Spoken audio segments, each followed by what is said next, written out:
साल के अंत में राजस्थान में विधानसभा चुनाव होने वाले हैं। उससे पहले बीजेपी और कांग्रेस दोनों ही पार्टियों ने अपनी कमर कस ली है। बीजेपी और कांग्रेस के दिग्गज और सीनियर नेता अब चुनावी मैदान में उतर चुके हैं और पार्टी के लिए प्रचार कर रहे हैं। और अब एक सर्वे भी आया है। इस सर्वे में कांग्रेस ने चौंका दिया है।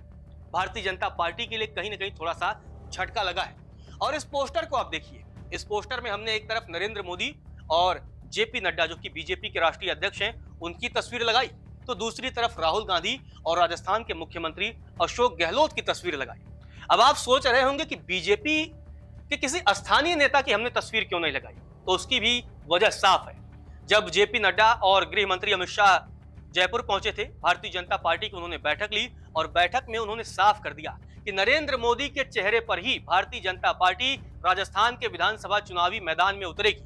मतलब बीजेपी की तरफ से किसी को भी सीएम फेस घोषित नहीं किया गया है, जिसके बाद से अब वसुंधरा राजे के भी नाराज होने की तमाम वो कयास लगाए जा रहे हैं। लेकिन कांग्रेस तो अशोक गहलोत के ही चेहरे पर चुनावी मैदान में उतरेगी, क्योंकि वो मौजूदा मुख्यमंत्री हैं, जबकि कांग्रेस के बड़े फेस तो हमेशा की तरह राहुल गांधी होंगे। ऐसे में इसी वजह से हमने इस जो पोस्टर बनाया है ना, इसमें वसुंधरा राजे को नहीं रखा।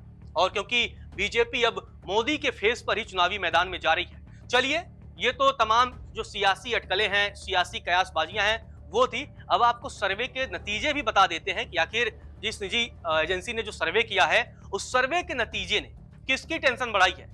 क्या इस बार भारतीय जनता पार्टी वापसी कर पाएगी, क्योंकि लगभग 3 दशक से राजस्थान में एक दस्तूर रहा है, और दस्तूर ऐसा कि एक बार बीजेपी, दूसरी बार कांग्रेस। और पिछले 20 सालों से तो कुछ ऐसा रहा है कि 20-25 सालों से कि एक बार अशोक गहलोत मुख्यमंत्री बनते हैं तो दूसरी बार वसुंधरा राजे भारतीय जनता पार्टी से। चलिए, अब सर्वे के नतीजे आपको बता देते हैं। सर्वे के जो नतीजे आए हैं, कुल 200 सीटें हैं राजस्थान में विधानसभा की। कांग्रेस के खाते में 91 से लेकर के 101 सीटें जाने का अनुमान है।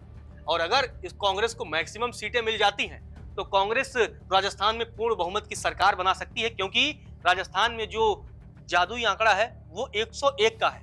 हालांकि कांग्रेस के पक्ष में 91 से लेकर के 101 सीटें जाने का अनुमान है, जबकि भारतीय जनता पार्टी के खाते में कुल 95 से लेकर के 105 सीटें जाने का अनुमान है।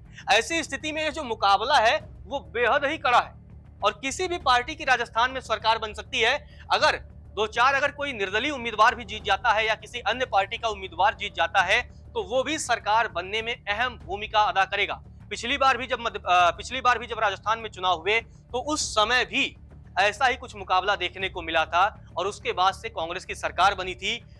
इस सर्वे के नतीजे से साफ है कि किसी भी पार्टी को फिलहाल एग्जैक्ट बहुमत मिलने का है अनुमान है, वो आप नहीं कह सकते। किसी एक को अगर बहुमत मिलता है तो दूसरी पार्टी होगी वो भी बहुमत के एकदम करीब होगी। यानी जो दोनों पार्टियों में सीटों का अंतर आप देख रहे हैं ना, वो बहुत ज्यादा नहीं होने वाला है। ऐसी स्थिति में राजस्थान के जो सर्वे आए हैं उसमें किसी भी पार्टी की सरकार वो बन सकती है। कांग्रेस के खाते में 91 से लेकर के 101 और बीजेपी के पक्ष में 95 से लेकर के 105 सीटें जाने का अनुमान है। चलिए, अब आपको आपको जुलाई का एक सर्वे बता देते हैं, क्योंकि ये सर्वे जो आया है, जो हमने आपको बताया, वो अभी का है, सितंबर का है। लेकिन जुलाई में भी एक सर्वे हुआ था, तब कांग्रेस काफी पीछे थी। लेकिन पिछले 2 महीनों में राजस्थान में भी तमाम सियासी समीकरण बदले और बिगड़े। जिस तरह से भारतीय जनता पार्टी अब वसुंधरा राजे की अनदेखी कर रही है, उसके बाद से तो अब तमाम कयास भी लगाए जा रहे हैं कि क्या वसुंधरा राजे अब कुछ नया फैसला लेंगी। क्योंकि जिस तरह से अमित शाह और जेपी नड्डा ने साफ किया है कि पीएम मोदी के चेहरे पर ही चुनाव होगा, उसके बाद से तो ये जो आंकड़े हैं आप देखिए कैसे बदले हैं। कांग्रेस जब जुलाई में सर्वे हुआ था ना, तो कांग्रेस के खाते में कुल 71 से 81 सीटें जाने का अनुमान था, यानी कांग्रेस बहुमत से दूर दिख रही थी। और बीजेपी के पक्ष में 114 से 124 सीटें जाने का अनुमान था, यानी बहुमत से लगभग बहुत आगे थी। और जुलाई के अगर सर्वे की बात की जाए तो बीजेपी की सरकार बनती हुई दिख रही थी। लेकिन अब जो सर्वे आए हैं उसमें कांग्रेस और बीजेपी लगभग एक बराबरी पे आके खड़े हो चुके हैं, और दोनों पार्टियों में से किसी की भी सरकार बन सकती है। लेकिन जुलाई के सर्वे में देखिए आप कितना अंतर है। कहां भारतीय जनता पार्टी 114 से लेकर के 124 सीटों का अनुमान जताया जा रहा था, और कांग्रेस के पक्ष में 71 से लेकर 81 सीटों का अनुमान था। लेकिन अब ये आंकड़े बदल चुके हैं, क्योंकि 2 महीनों में तमाम राजस्थान में ऐसे सियासी घटनाक्रम हुए हैं, जिसके बाद से अब ये माहौल बदलता हुआ नजर आ रहा है। चलिए अब आपको 2018 विधानसभा चुनाव के नतीजों के बारे में भी बता देते हैं, क्योंकि उस समय जब चुनाव हुए थे तो भी जो मुकाबला है वो बेहद कड़ा हुआ था। 200 में से 100 सीटें कांग्रेस के खाते में गई थी और बहुमत से एक सीट कांग्रेस पीछे रह गई थी। बाद में निर्दलीय और अन्य पार्टियों का समर्थन मिला तो कांग्रेस ने वहां सरकार बनाई, बहुमत परीक्षण में पास किया।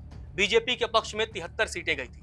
बीजेपी तो वैसे भी बहुमत से लगभग 28 सीटें दूर थी, तो उसके लिए सरकार बना पाना बेहद मुश्किल था। ऐसी परिस्थिति में पिछले 5 साल से राजस्थान में अशोक गहलोत की सरकार चल रही है और अब जो सर्वे आ रहे हैं उस सर्वे में मुकाबला बेहद कड़ा हो रहा है। और अगर ऐसा होता है कि इस बार कहीं कांग्रेस अगर आगे निकल जाती है भारतीय जनता पार्टी से, तो जो दशकों पुराना जो मिथक चला आ रहा है कि बार बार वहां सत्ता परिवर्तन होता है, 5-5 साल के अंतराल पर सत्ता बदल जाती है, बीजेपी और कांग्रेस के बीच सत्ता शेयर होता है, वो भी एक मिथक जो था वो शायद इस विधानसभा चुनाव में टूट सकता है।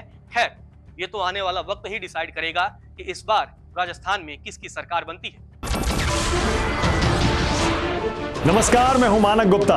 अगर आपको हमारा ये वीडियो पसंद आया हो तो इसे लाइक और शेयर जरूर करें और हां, हमें सब्सक्राइब और फॉलो करना ना भूलें ताकि आप देश और दुनिया की कोई खबर मिस ना करें। तो जुड़े रहिए हमारे साथ और देखते रहिए न्यूज़ 24।